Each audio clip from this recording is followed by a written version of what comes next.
Welcome back, Fanatics! My name is Fellow Fanatic. Today we're jumping back into Kaori after story. Not gonna lie, I'm enjoying this game, and I have a back problem right now. I don't know what I did, but I pulled some kind of muscle in my back. Started like a bitch! But hey, the game must go on! I took some pain medicine. Probably should have mixed it with Smirnoff, but hey, shit happens. Alright, let's go ahead and jump into it then. We wake up bright and early at the hotel and order room service for breakfast. Afterwards, we put on our jackets, our hats and jackets, and start our day. Okay. Alright. So, what are our plans for today? Kaori unfolds a small map she must have gotten from the front desk yesterday. The ice sculpture garden is not too far from here. Maybe we can check that out. Sounds good to me. I follow Kaori down a small path. It looks like she's leading me to some kind of winter garden, but I can see something shimmering from the distance. As we get closer, to see some kind of statues made out of glass? No, not glass. Ice! That's pretty legit. Hundreds of ice sculptures fill the area. Some are even taller than me. The sunlight filters through, causing them to shimmer like crystals. Kaori gasps. It's so cold in here that her breath puffs in front of her like a dragon. This place is beautiful! I wonder if there's a competition. Hey, can you stop making my desk shake, bro? Jeez. I'm not sure. Feels like I'm in some sort of outdoor museum. A few people trickle by, pausing to look at different sculptures. One of the sculptures catches my eye. It's an ice sculpture of a beautiful woman. She stands in the middle of the garden, wearing a crown made of stars. Thought that was about to be a naked ice lady. Not gonna lie. Now that I'm up close, I can see the fine details of her jewels and clothing. The sculptor is very talented. Was clearly talented. He somehow made it look as if her dress and hair are billowing in the wind. It's so lifelike and delicate for something so solid. Oh, hello. Giggly, you know who the hell it is. Look up to see an older looking man. He's wearing the same uniform as the people who work at the hotel. He must be someone who looks after this garden. He notices us checking out the sculpture and smiles. The Ice Maiden caught your eye, I see. The Ice Maiden? Ice Maiden? Oh, you don't know? He gestures to the mountains surrounding us. There's a legend surrounding this place. It all starts with this Ice Maiden.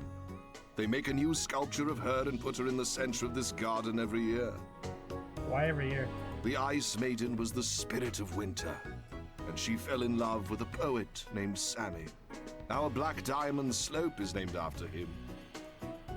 He gestures to the towering mountain on the edge of the grounds. He wrote about the beauty of winter, how the ice sparkled like crystals, and the soft, powdery snow coated the world in a peaceful Powdery.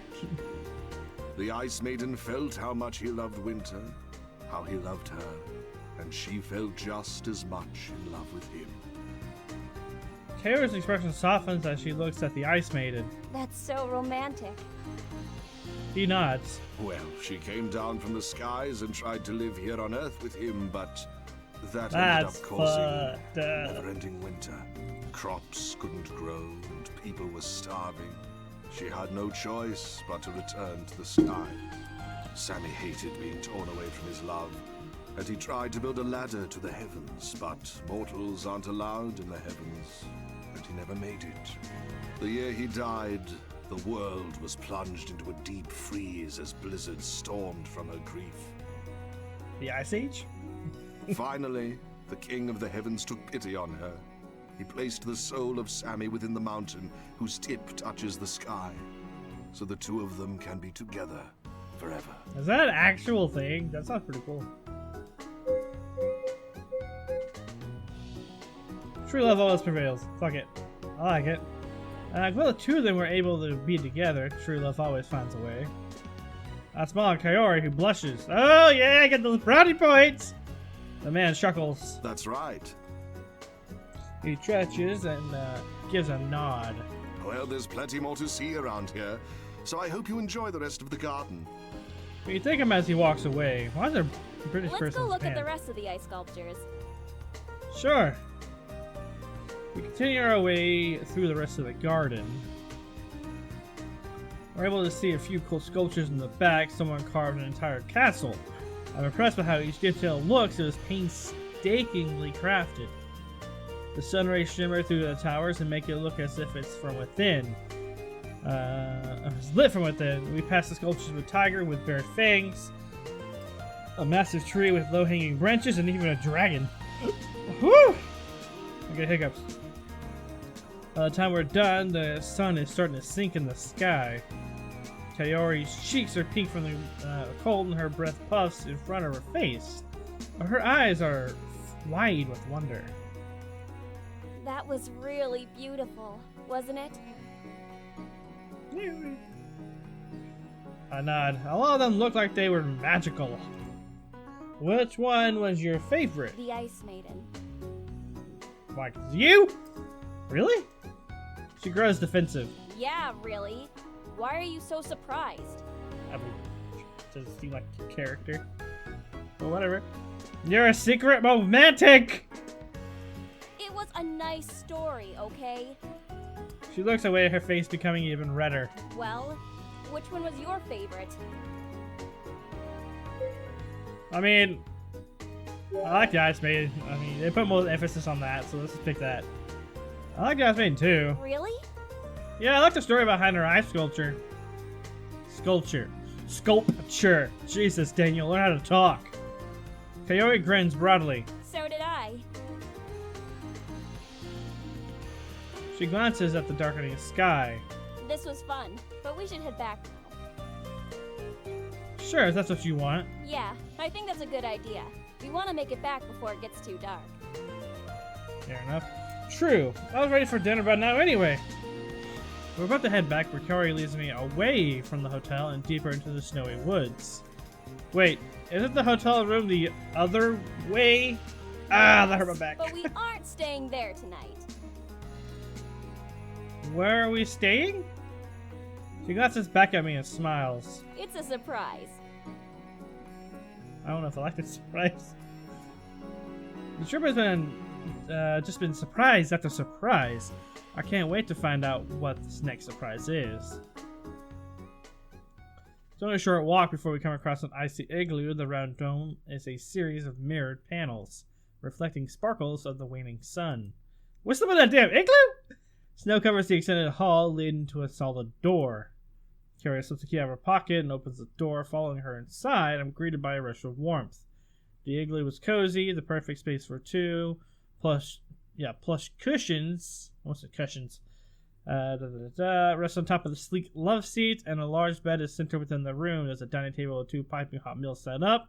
The fragrant aroma of roasted meat makes my stomach rumble. The fuck?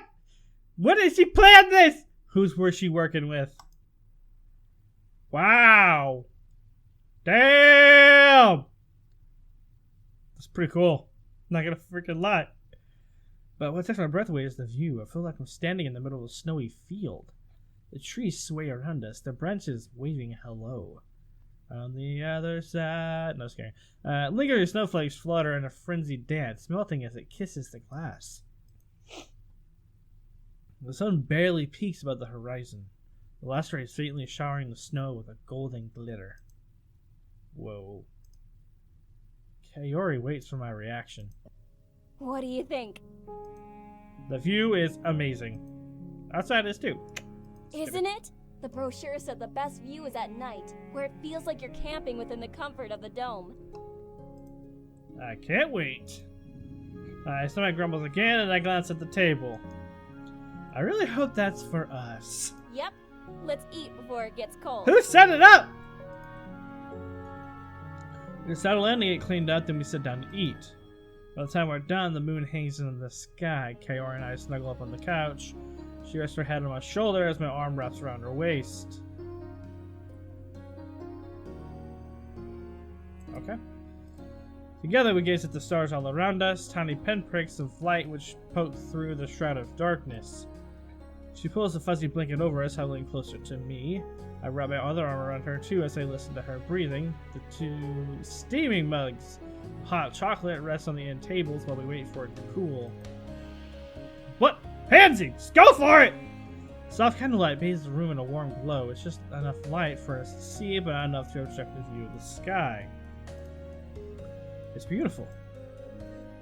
Kaori nods. Thank you for bringing me here. This whole trip has been... so far has been perfect. I catch a smile on her lips before she buries her face against mine, squeezing me in a hug. I wanted to do something special. My mouth didn't move. I have to up my game. Well, you did, and you're putting me to shame as a boyfriend. Isn't it supposed to be my job to plan the romantic things? Kaori chuckles. You can plan the next one. Yes, ma'am! Honestly, I'm a bit surprised. She looks back up at me, genuinely curious. Why? I didn't think you into romantic stuff. She narrows her eyes and sits a bit straighter. What makes you think I'm not? I'd laugh. You seem like the type who would care about all that stuff. She looks like she's about to protest. It's not a bad thing. It's like I was surprised by how girly your room looks and that you were a ballerina. But I know back then I never guessed you liked gears. Kaori pauses and sighs. It wasn't until I was in high school that I decided to seriously look at piloting. Really? So what got you into that? I'd always liked it, actually. Even when I was dancing ballet and playing dress-up. You played dress up? She glares at me. We can keep playing dress up. Hey, I don't mind. In fact, I'm wondering if you still have any of those outfits. She narrows her eyes. I bet you want me to dress up as a cat or a nurse. Bunny nurse is good, you know. No, fuck nurse. No! Whatever. Bunny maid. I wouldn't object to those. She grins. Well, too bad. I don't have them. No! Ah! Anyway, even though I liked piloting in gears, I never really pursued it because I didn't think that was something that girls were supposed to like. Interesting. And I watched my sisters and my friends who all loved dresses and makeup and all of the traditional girly stuff. And I figured that's what I needed to love too. Makes sense. So I wore the cute dresses and I danced ballet because that's what girls are supposed to do. I think it depends how you're raised. I have 4 older sisters and none of them are girly by any means. They're all tomboys. Did you even enjoy any of those things? Well, I mean, yeah. I wouldn't have done it if I hated it. She stumbles over her answer, refusing to make eye contact with me. Her face is red as a tomato. I can't hold back my smile. She is just too cute. You liked it, then why did you stop? She hesitates. I had an epiphany at the end of middle school. That time sounds familiar. I think it's back when Kaori and me friendship had been strained. They had started. That had started right around the end of the middle school when Kaori found out about Ryoto wasn't interested in her. Because Ryota, not Ryoto, my bad. She nods reluctantly. After that happened, I learned a lot of different things. And one of the things I realized was that there's no rule on what girls are supposed to do. I didn't hate all that girly stuff, but it never quite felt like it was me either. So I decided to start doing what I wanted to do and be who I wanted to be. Piloting was a lot easier to transition into than I thought it'd be. It helped me focus on myself. When I'm in Aura, there's just the battle. Think about what she says and I understand. When I'm an eagle, I feel safe and powerful, like I can take on the world. After all, I'm literally encased in armor. I get it. I feel the same way in Eagle. She nods. I started focusing more on fitness and health, so I could be a better pilot. Ballet actually helped me increase my flexibility and gave me the foundation I needed for conditioning. That's not bad. You sure did. I can picture her bending over as if it were yesterday. Because it was. And as I grew stronger and more confident, I became less scared to speak my mind. How could anyone know what I was thinking if I didn't just say it? It seems pointless to not just tell the truth. Get to the point, kind of thing. Her expression softens and suddenly she seems strangely vulnerable. She wrings her hands together anxiously. But I know that a lot of times people don't like how blunt I am. Or they think I'm scary. You can't come off that way. A little bit. Sometimes, I wonder if maybe I should have tried to be less outspoken. I wouldn't go that. I won't go that far. Her voice trails off and she looks wistfully back up at the sky. Don't think like that. She doesn't move. Kaori. At the sound of her name, she finally returns my gaze. Her eyes search for my own as she waits to hear what I have to say. Tell her that you love her. Watching her second guess to safe makes my heart twinge. This woman is both beautiful and smart. She's fiery yet cool. She's strong yet delicate. She's all the opposites you'd never guess would go together, and that's what makes her so perfect. I love how outspoken you are. I love that you wear your heart on your sleeve. I love how much you care about your friends and family. I love that you can most definitely kick my ass. I don't know about that one. But most importantly, I love you. All of you. Sarah smells gently my words. She pulls me in and plants a soft kiss on my lips. That's how I feel about you, too. I'm not gonna kick your ass. The words sparkle electricity in my chest. Warmth blossoms in my heart. And I pull her in for a nuggle. A nuggle? There's a nuggle! Another kiss. She giggles as she falls onto me, or into me. We spend... Ooh, not onto me. Woo! Yeah! No. We spend the rest of the night and tingle together underneath the silver light of the moon. Our hot chocolates are long forgotten. No! You can't forget about the hot chocolates! It's bad! And as cold as the frozen landscape. I never wanted this moment to end. Close my eyes to savor the feeling of blissful peace. With Kaori in my arms, I soon drift to sleep beneath the winking light of a million stars.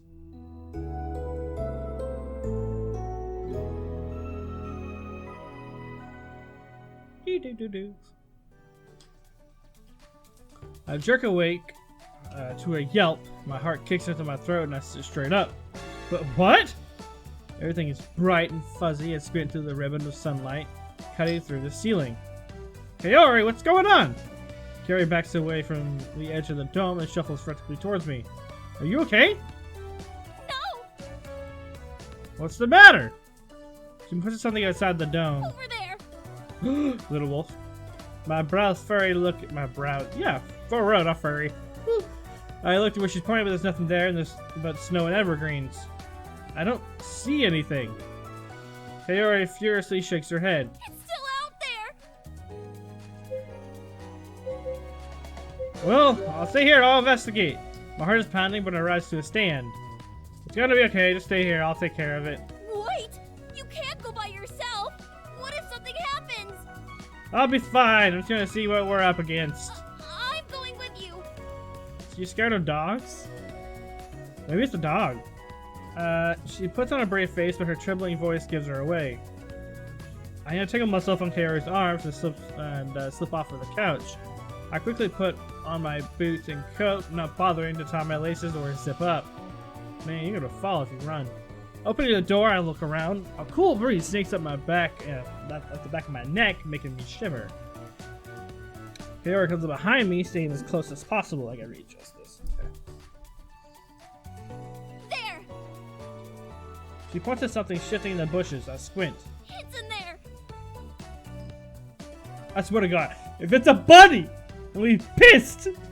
She grabs my arm with a death grip. Frowning, I take a step closer. Something shifts in the bushes again. My heart starts hammering in my chest. Be careful, you don't know what's there. Snow flurries off the leaves and branches as the creature stirs within. Did a fluffy bunny? That's a fucking bunny! Kaori! My voice cracked. What is wrong with you? Ah! Oh wait. Ah! I jump back, startled, then do a double take. Wait a minute. It's just a rabbit. Kaori hides her face in my coat. Is it still there? Kaori, it's fine. It's only a bunny. It's sinister. What?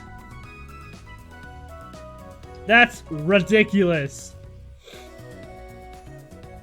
Take a closer look. The bunny looks as soft as whipped cream. Its white fur blends in with the snowy terrain.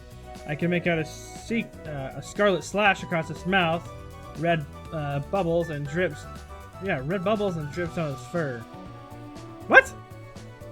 Red bubbles and drips on its fur. I don't know what that means. A chill runs down my spine. Is that blood? It looks like it's chewing something. It's just like a demonic rabbit? Begone, binocular! There's some evil afoot in these mountains. I quickly do the sign of the cross and move in my chest. Begone, demon of the abyss! The rabbit pauses and blinks at me. I attempt to shoot away with my cross hands. How does... Begone! I don't know. Oh, begone. What are you doing? It's not a vampire! You don't know that! My pulse throbs, but I give the rabbit a closer look. I notice some bright red berries peeking out of the bushes behind it. I let out a sigh of relief. It's not a demonic rabbit after all, it's just eating some berries in the bush. He peeks around me again, then cringes. Just tell it to go away or something! Why are you scared of a damn bunny? They can die if you scare it. Like, what the fuck? I start to piece things together in my head. If she's still afraid of it, even after I showed her it was dangerous. Kaori, are you just afraid of rabbits or something? I hear her sucking a breath. So what if I am? Oh no. But it's just a rabbit! What's there to be afraid of? Can't you see its teeth? Yeah? And its claws? And glowing red eyes? No. And the foam coming out of its mouth? And its horns? Do you even know what a rabbit is? She scowls, crossing her arms. Of course I do! I saw them in Bunny Darko. A movie. She saw them in a fucking movie! Bunny Darko, that horror movie? She nods. My sisters were babysitting me when I was little and put it on. The rabbit was all bloody and disfigured. I had nightmares for weeks. But it's a movie. It's pretend. So, I don't trust them.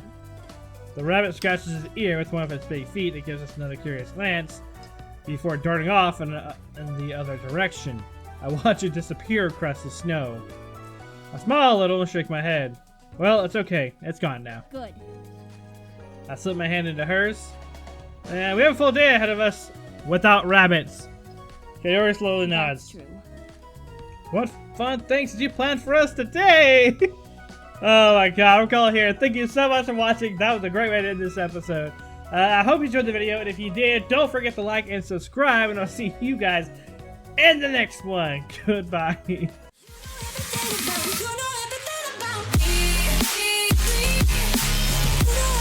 About